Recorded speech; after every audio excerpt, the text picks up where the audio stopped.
Ekitongole kya gavumenti ekiwaabi kivuddeyo ne kikakasa nga bwe kigenda okujulira mu musango ogwali guvunaanibwa nnamwandu wa Kasiwukira Ebya Nabikolo ne muganda we Sandra Nakungu n'omusirikale wa poliisi Jaden Ashraf.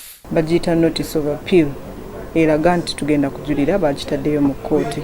Oludda oluwaabi luno lutegezanga nga bwe lutali lumativu n'ensalawo y'omusango gw'okutta Kasiwukira oluvanyuma lwa Kkooti enkulu ekulira omulamuzi Wilso Musene okutegeeza nga nnamwandu Sandra Nabikolo bw'atalina bujulizi bumulumika kutta bbaawe. Okusinziira ku mwogezi w'ekitongole kino Irene Nakimbugwe, bagenda kwetegereza ensalawo y'omulamuzi okusobola okufuna ensonga enkulu kwe beesigama nga bajulirwa. Tebamala okugikola eyo record, bagiyita record nga kuliko n'ensala y'omusango.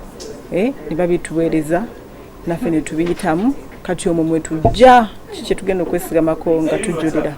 Kinajjukirwa nti Kkooti enkulu ekulira omulamuzi Wilso Musene yawa ensala yayo ku musango gw'okutta eyali omugagga Ssebunya Bugembe Kasiwukira ssabbiiti ewedde ng'ennaku z'omwezi 12 omwezi guno nga Kkooti yakizuula nti nnamwandu Ebya Nabikolo teyalina musango wabula ye muganda we Sandra Nakungu n'omusirikale wa poliisi Jaden Ashraf baasalirwa emyaka 2 buli omu oluvannyuma lw'okukizuula nti beenyigira mu kutta Kasiwukira.